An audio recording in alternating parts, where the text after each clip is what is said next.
On my floor in my building alone, there's 7 plastic surgeons on my floor. The entire building is plastic surgeons. But how am I, 4 years out of residency, able to move into that building? Because of social media. Because it doesn't matter where I am, they already feel like they know me and they're gonna come to me wherever I am. But everybody's an expert, we have to be part of the conversation or else we're gonna become obsolete. It was so funny, I was giving a talk 2 years out of residency to a young plastic surgeons thing through ASAPs.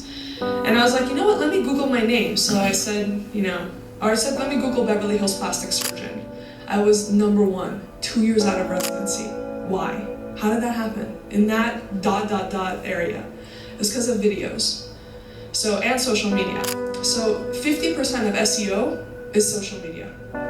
How many times are you posting? How many people are posting? How many people are tagging you? That counts for 50% of SEO. Okay, and videos. I was one of the first people to start doing videos. Why? Because my phones didn't start ringing for 1.5 years. So I wasn't just like, let me go shopping and do my hair. I sat there and I made videos, informational videos. I would have a guy come, I would shoot 12 videos in 3 hours about skin, about the 3 products every woman should be on, what's the difference between a breast lift and a breast reduction. And I started just making all of these videos and posting them to my site. So when people would go visit my site, they would stay on my site for like 3 to 5 minutes watching videos. So Google tracks that.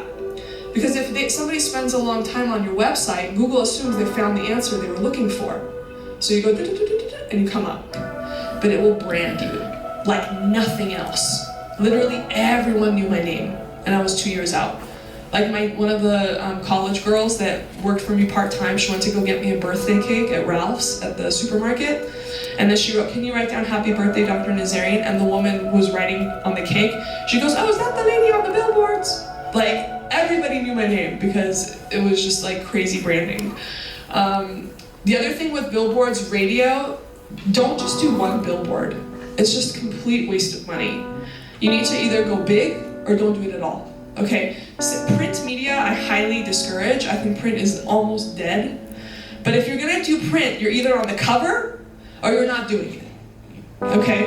Don't do like a 1/4-page ad in the middle. Nobody's gonna see that. You're just literally flushing your money down the toilet. You might as well take your money and light it on fire, okay? So either first page, last page, or you're not doing it. Same with billboards and radio. You're not gonna do a week of advertising. You know, you have to do 6 months of advertisement and kill it, or else you're not gonna see anything. So if you don't have the investment to make, keep it. You don't have to do it, or save up until you do, and then do it right. Facebook has gotten very difficult. They just released something a couple weeks ago saying that they want to make Facebook more social. They want to make it more interactive and less business and ads. So it's becoming more and more difficult for people to actually see your post. So what I did in my strategy was, for my friends, you're limited to 5,000 friends. And for those people, I basically befriended anyone in Los Angeles that I thought could become a customer, okay? And then for my business site, which nobody really sees unless you pay for them to see it, I kept boosting things to the Middle East. I boosted to Saudi, I boosted to Kuwait, I boosted to Dubai. Because in the summer they all come. And that's worked for me very well. So that was sort of my strategy. And then Instagram, as you may or may not know, is my favorite and where I have the most amount of influence. And I haven't really been able to figure out a great ad yet, so I haven't been doing very much ads. Occasionally we'll boost something. But really it's about creating content and being very fluid and being very involved. So yesterday when we were giving the talk, I said when I had 2,000 followers, everybody just wanted to see pictures of my kids. Nobody cared that I was a plastic surgeon because they were all my friends and my family. When I got to 10,000 followers, they just wanted to see surgery and before and after pictures. Now, if I post surgery, I will lose 100 followers. So they just want to see beautiful pictures and glamorous pictures and inspiration. They love inspiration, especially the young female people who want to become doctors or whatever.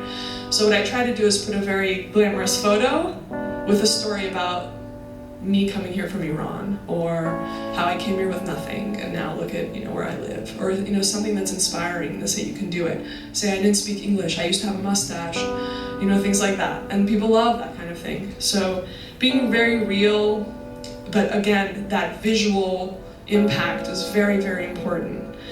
If you don't have a good photographer with you, if you don't have somebody videoing you all day, like I'm being videoed right now, I flew my social media staff member here with me so that she could vlog what I do all day.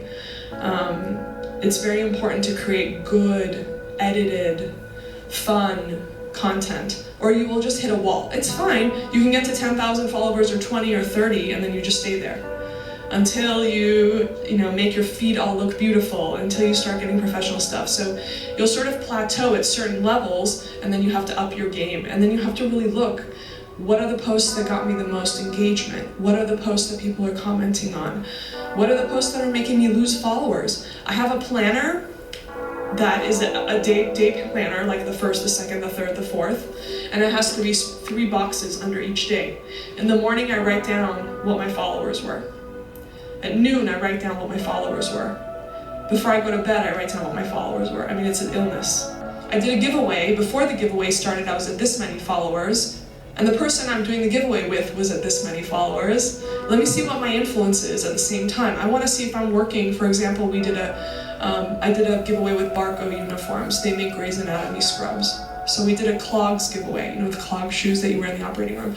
And we said, not only do you get a clog if you win, but the 3 friends that you tag also will get a pair of clogs. International. So that did really well. Barco went up about 2,000 followers. I dropped 100. Because a lot of times people also see, oh, she has a surgery page. That's the other thing. We linked my surgery, because I moved all of my surgeries and before and afters to Model Surgeon, which is a different handle. So all the people that want to see the blood and want to see the disgusting stuff can go to that different handle, and I will sometimes reference it. So we did go up a lot on the Model Surgeon, but I dropped because people said, oh, that's where her surgeries are. Well, that's all I'm interested in. I don't care about fashion photos. You have to pay attention to it. It's your business. Now, Instagram is very artistic. It's great for makeup artists. It's great for plastic surgeons.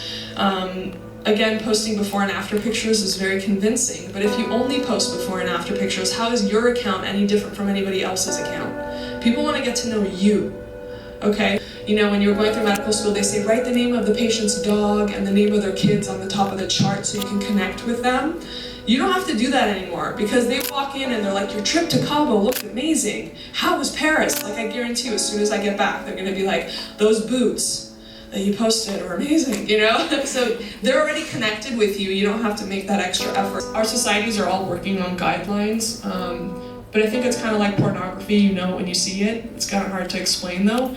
So, but you'll know. It also depends on the type of patients you want to get. So my whole thing is the natural look, normal. I don't want any, big-breasted porn stars walking in. The largest breast implant I think I've ever done is like 350 cc's. It's all moms, models, actresses, and that's what I want. So you sort of have to, your Instagram is gonna show people the type of people you're treating. So I had this German lady who wants to be a human Barbie. She came in, she got ribs removed, and her boobs are this big, and her butt's that big, and her waist is that big. And she wanted to come in for lip fillers. She goes, oh, I post for you. And I was like, that's okay. You look beautiful just the way you are. Because I don't want that image. That's not my brand. Similarly, let's say an influencer comes to you, and your whole brand is Natural by Nazarian. And an influencer comes to you, she has 1.2 million followers, and her lips are this big, and she wants you to do her tear trough injections. No, I'm not gonna do you, unless you let me reverse your lips, because you're gonna go tell everybody I'm your doctor, and they're gonna think I did that, and that's gonna mess up my brand. So I did that once, and then the company, the makeup company, big makeup company she was working for, the entire heads of that company, once I said no to her, flooded in. All the head of marketing, CEO. So it might work to your favor to say no sometimes. So again, for me personally, I don't know about you guys, but I think if I was not doing social media, I would be a little depressed.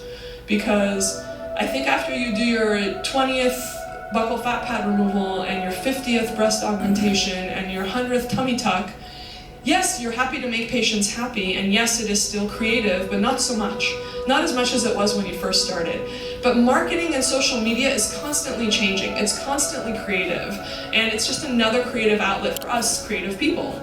So I always tell my medical students, I'm like, find something else that is a creative outlet for you, because this will become, not boring, but it will become routine. which is good. That means you're getting better at it.